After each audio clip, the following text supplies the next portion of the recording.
Low energy, unfocused, foggy? You might be dehydrated. Whether it's hot yoga, over 100-degree weather, or too much sun.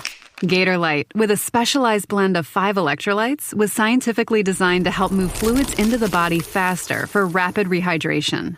Shop now at retailers nationwide. Gatorlight hydrates faster than water. Is it in you? Symptoms noted are signs of mild to moderate dehydration. Consult a healthcare professional if symptoms persist. The new LinkedIn Hiring Pro can't undo your last hire, the no-show. Who set you back because they didn't show up on day 1, or day 2, or ever again. And now your product launch is delayed because you're talking to alien abduction podcasters to track them down.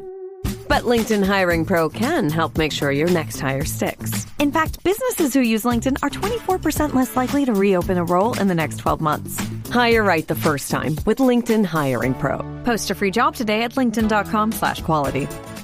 This message is brought to you by Apple Card. Shave ice by the beach. A trip to the state fair. And a throwback flick at the local drive-in.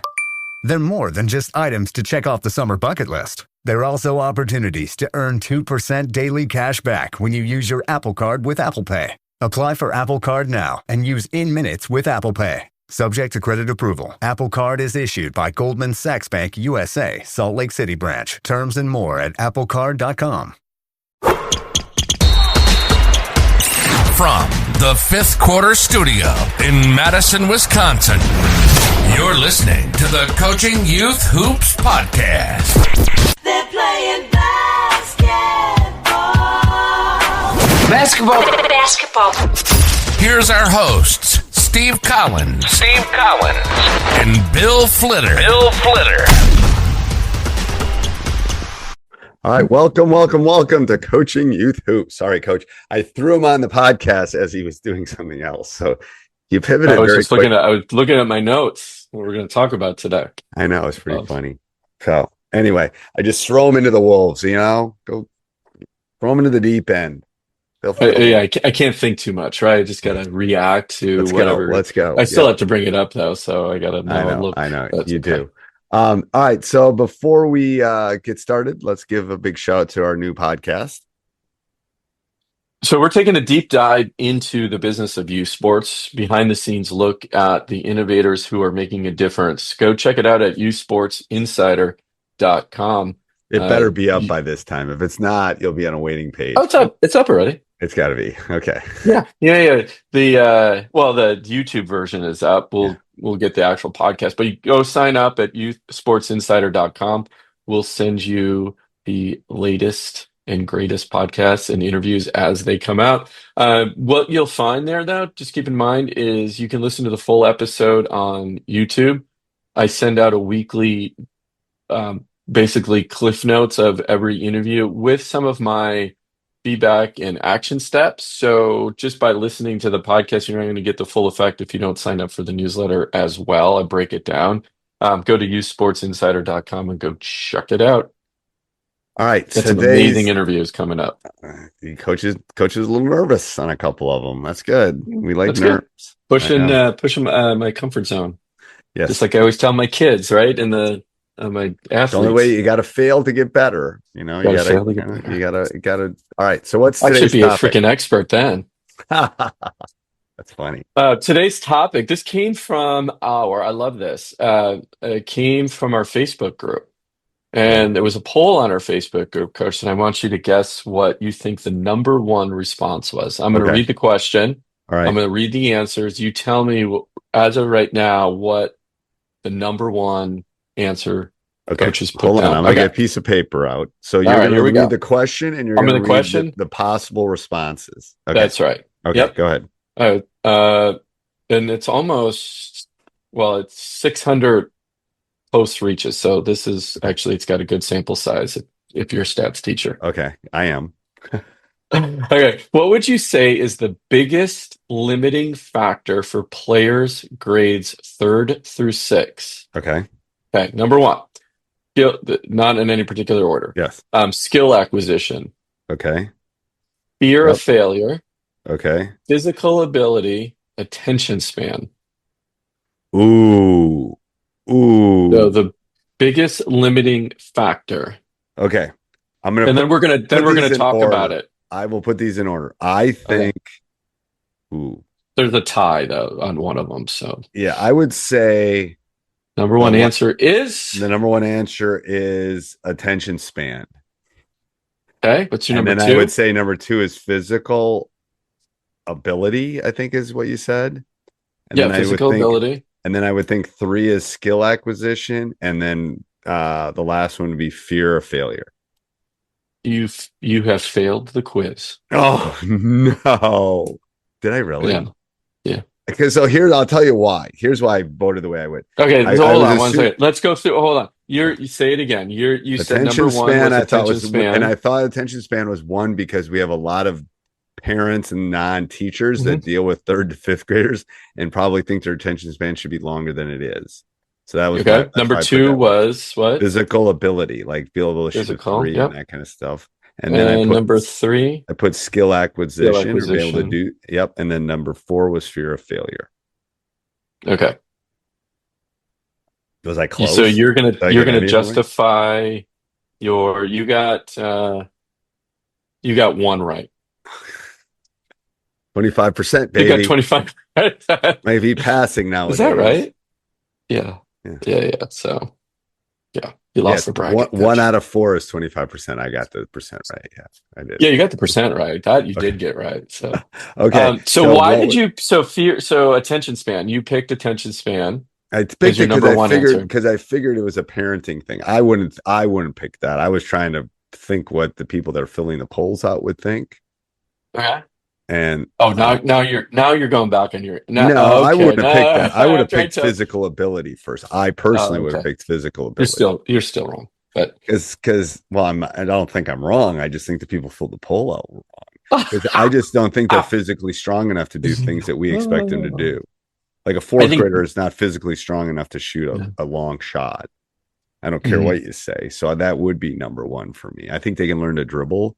I think we can deal with fear of failure. I think we can deal with attention span. You can't make a third grader stronger and necessarily faster and be able to do things. So that would be number one. I would argue with anybody any day about that. Anyway. Okay, what did the poll say? The poll said number one answer is by 43% of the people who filled out this poll believe this is the number one, which I absolutely agree with. Okay.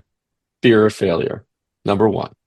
Really? I'll tell you why in a second. Yeah. Okay. Number two was physical ability, 27%. And tied for third was skill acquisition and attention span at 15%. Okay. Okay. So fear of failure. I think it's one of those 100% agree with that because I haven't coached a third to sixth grader in a long time. I personally haven't. I've done camps and I've done that, but I haven't like had a team. So yeah, I can believe that. Okay, go ahead. Yeah, I just think that, I mean, I see it. I coach, third through high school. So I see that at every level. A lot of the times, we talk about the game ad nauseum on this podcast. We talk about red dot, right? The game in your head and the game on the court. And I always say the biggest opponent is the game in your head, which again goes back to the confidence, fear, failure, right? I don't want to make a mistake in front of my peers, my parents. I'm in a fishbowl. Everybody's staring at me, right? Coach might, depending on the type of coach you have, might be yelling at you. You just don't want to make those mistakes, and it hurts your confidence. So you hold back a bit.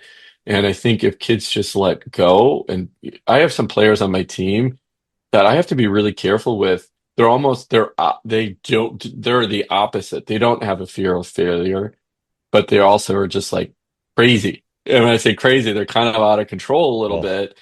But I got to put some corners on that to harness it and use their superpower to their ability, right? Versus telling them not to be aggressive or not to do X, right? Because I don't want them to get like a coach is just going to yell at me, or right? I don't want to make a mistake now, right? Right. And I tell everybody this, new parents who come to my program, I don't coach basketball, I coach confidence. on my number one thing is I coach confidence. And when I did that and changed the way I used that as my lens, I felt like I became a better coach. I felt like my players became better people and players. And I felt that they excelled in the skills that we were teaching because, I like that. We encourage mistakes. I like that. Before we go any farther, Coach, give a big shout out to how people can coaches, find. go check out coachingyouthhoops.com. It is your number one resource if you are a grade school coach for practice plans, drills, offense, defense. We laid it all out for you so you don't have to do the homework. Print and go, show up to practice with a fully loaded practice plan for an entire season. Check it out, coachingyouthhoops.com. Awesome. All right. So I agree. I mean, yes, so I can see that. I can and 2 was physical ability. Yeah. The strength. So coaches are seeing what I'm seeing. Yeah, that's why I thought that was one. Yeah. Go ahead. Well, I mean, it was, but fear or failure was 43%. Physical ability was at 27%. Right. So it's, So they're seeing it. They're seeing it as coaches or parents, maybe even more, filling that form out. Yeah, and I think that the other thing that could contribute to that is we can look at societal things as well.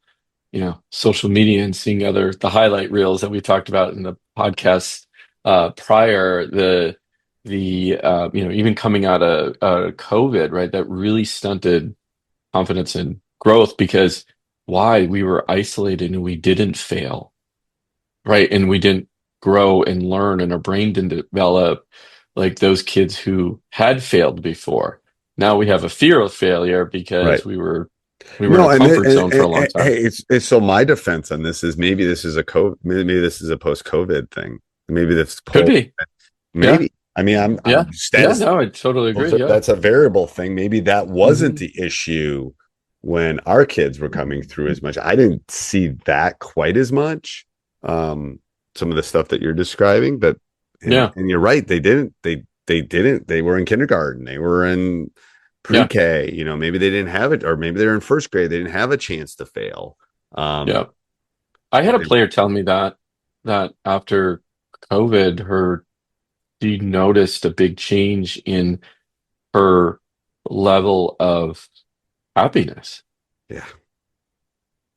So pre-COVID versus post-COVID. I mean, as an old adult, I noticed the difference in myself even. Like, I mean, just things that used to bother me don't bother me anymore. Life is short. Yeah. Time is valuable. That's because of your age, though, Coach. That's probably because of my age. You'd have those. You'd have that anyway. Exactly. Sitting in a rocker on the front stoop. All right. Anything else, Coach, with this? No, it's just, again, think about how you're coaching. If that's the number one answer that coaches are responding, how are you dealing with it? Think of the tools that you need to boost their confidence, and get them over that fear of failing, and encourage mistakes in practice. Make sure you're not yelling at them. Make sure that you have the crowd in control at the games. You're the quarterback on the court, right? And that means yes, you can control the crowds, and talk to parents about what kids are feeling and the steps you're making to help them. So don't just go in and think you're going to coach the X's and O's. You're raising human beings, right? And sports is a vehicle to show examples of that. Do that. All right. That. And go check out coachingyouthhoops.com for all your coaching needs. Yes. All right. Coach and I both have kids in college.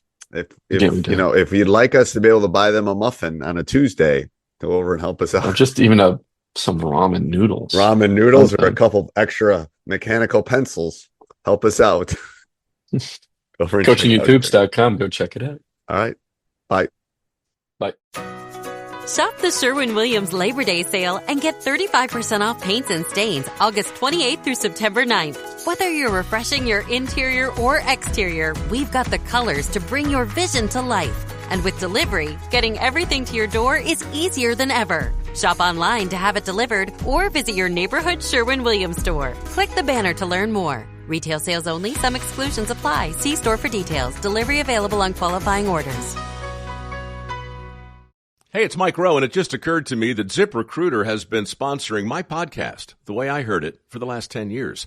Consequently, I've agreed to sing their jingle at the end of this commercial in 4-part harmony, all by myself. Why would I do that? Because years ago, when the MicroWorks Foundation was expanding and I was desperate to hire a few uniquely qualified individuals, I posted a job for free on ZipRecruiter, and I found the people I was looking for in less than 24 hours. It's that simple. Ever since, I've been telling my audience that ZipRecruiter got me the most qualified, most interested people. And now I'm telling you. Post a job for free at ZipRecruiter.com/zip and watch what happens. That's ZipRecruiter.com/zip. And now, here's their official jingle in 4-part harmony.